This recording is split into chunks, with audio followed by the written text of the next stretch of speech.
Om Swastiastu, Namo Buddhaya. Puji syukur kehadirat Allah Subhanahu wa Ta'ala, karena atas berkat dan rahmatnya sampai detik ini kita masih diberikan kesehatan dan keselamatan untuk melanjutkan perjuangan bangsa, mewujudkan bahwa Pancasila adalah benar-benar satu dasar yang dinamis, satu dasar yang benar-benar dapat menghimpun segenap tenaga rakyat Indonesia dalam mempersatukan rakyat Indonesia menuju Indonesia sejahtera. Hadirin yang saya hormati, berdirinya saya di sini untuk menyampaikan sepatah dua patah kata dalam rangka memperingati Bulan Bung Karno dengan tema Literasi Pancasila menuju Indonesia sejahtera. Indonesia telah menjadi negara merdeka selama 76 tahun. Selama itu pula Pancasila berdiri tegar menjadi landasan filosofi dan dasar negara.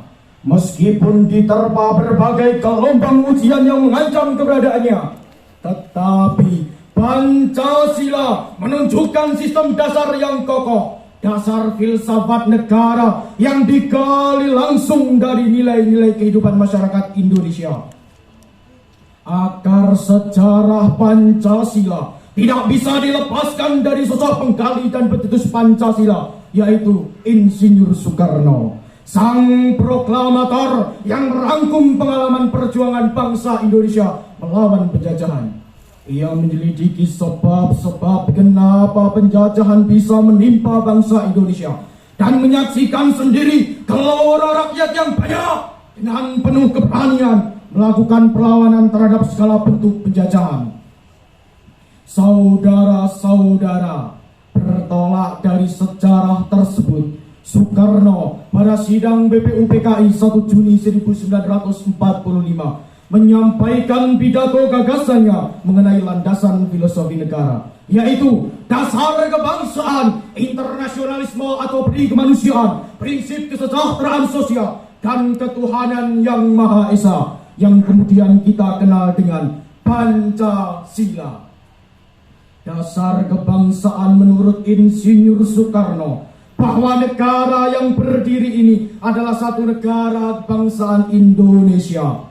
Negara Indonesia bukanlah satu golongan orang yang hidup dengan keinginan bersama di atas daerah yang kecil seperti Minangkabau, Madura, Jogja, dan lain sebagainya. Tetapi bangsa Indonesia adalah seluruh manusia yang menurut geopolitik tinggal di Indonesia, dari ujung utara Sumatera sampai Papua seluruhnya. Gagasan yang kedua yang disampaikan oleh Insinyur Soekarno dalam pidatonya, internasionalisme atau peri kemanusiaan, yaitu persatuan dunia, persaudaraan dunia, dan kekeluargaan bangsa-bangsa. Kemudian dasar yang ketiga yang diajukan oleh Insinyur Soekarno dalam pidatonya, dasar mufakat, dasar perwakilan, dasar permusyawaratan. Negara Indonesia bukanlah satu negara untuk satu orang, bukan satu negara untuk satu golongan. Walaupun golongan kaya, tetapi kita mendirikan bangsa Indonesia ini semua buat semua, satu buat semua, dan semua buat satu.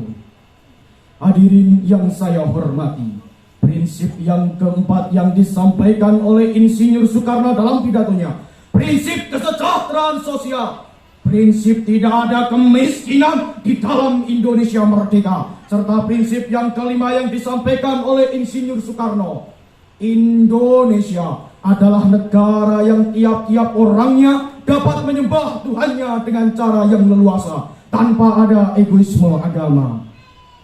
Hadirin yang saya hormati, menelisik akar historis Pancasila tersebut, maka Pancasila adalah saripati dari perjuangan melawan kolonialisme dan perjuangan membangun negara Indonesia merdeka.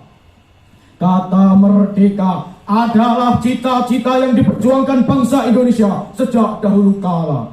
Pancasila yang digali oleh Insinyur Soekarno sebagai dasar negara Indonesia merdeka. Dengan berkaca pada perjuangan kemerdekaan berbagai negara di dunia, mulai Jerman, Saudi Arabia, dan lain-lain. Tetapi kemerdekaan yang diharapkan bangsa Indonesia adalah kebebasan politik atau politik independen, yang tak lain adalah jembatan emas, di mana setelah melewati jembatan itu, maka masyarakat kita sempurnakan kehidupannya menjadi masyarakat yang tidak hanya merdeka secara politik, tetapi hatinya juga merdeka. Pancasila memiliki nilai-nilai luhur yang harus kita hadirkan secara nyata dalam kehidupan kita. Nilai yang hidup terus bergelora dalam setiap nafas rakyat Indonesia, tidak terkecuali para pemuda sebagai tongkat estafet perjuangan bangsa. Akan tetapi, ironinya kita melihat realitas saat ini bahwa Pancasila dalam pandangan generasi muda kurang mendapatkan perhatian. Seolah-olah hanya sekedar nama yang tak bermakna. Hal ini ditunjukkan dalam lembaga survei Indonesia tahun 2018, mencatat bahwa dalam kurun waktu 13 tahun, masyarakat yang pro dengan Pancasila mengalami penurunan sekitar 10%. Dari 85,2% pada tahun 2005 menjadi 75,3% pada tahun 2018. Kondisi ini menunjukkan sebuah problematika yang mengancam keberadaan Indonesia akibat memudarnya nilai-nilai Pancasila. Hal ini harus segera ditindaklanjuti, karena Indonesia tanpa Pancasila sama dengan manusia tanpa nyawa. Karena Pancasila yang mengikat seluruh warga negara, suku, bangsa, dan kepulauan yang ada di dalamnya. Hadirin yang berbahagia, dengan berbagai ancaman tersebut menjadikan bangsa Indonesia harus semakin gencar dalam membina generasi muda, khususnya generasi milenial, agar semakin mengenali, memahami, mencintai, dan peduli terhadap Pancasila. Karena dengan semakin tinggi tingkat melek literasi Pancasila, diharapkan Pancasila menjadi jati diri generasi muda di tengah tantangan globalisasi.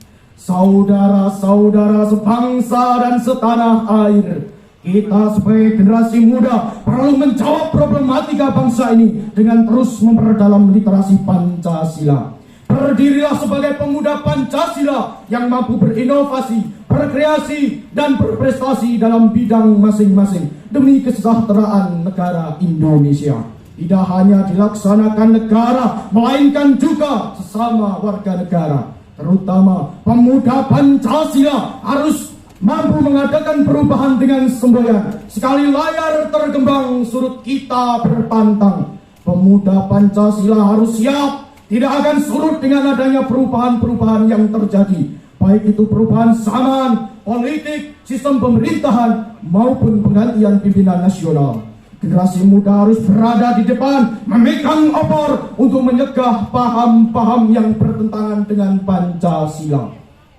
Saya mewakili generasi milenial mengajak saudara-saudara, marilah kita bersatu padu membangun bangsa Indonesia ini dengan belajar bersungguh-sungguh, menjaga persatuan dan kesatuan, dengan tidak mudah percaya terhadap berita hoax atau provokator yang bisa memecah belah NKRI. Marilah kita junjung sikap moderasi dengan saling menghargai dan menghormati keberagaman suku, agama, ras, dan keberagaman budaya yang menjadi kekayaan Indonesia. Kita sebagai generasi muda harus tetap terpatri semangat jas merah. Jangan sekali-kali lupakan sejarah. Wujudkan cita-cita Bung Karno untuk mensejahterakan rakyat. Jadilah pemuda yang cerdas, penuh keberanian, dan semangat cinta tanah air yang mendalam. Kita sebagai generasi muda mengemban tugas yang amat besar. Di tangan kitalah bangsa ini menanti. Salam Pancasila, merdeka! Merdeka! Demikian pidato yang dapat saya sampaikan. Semoga bermanfaat. Terima kasih. Om Santi Santi Santi Om. Namo Buddhaya. Wassalamualaikum warahmatullahi wabarakatuh.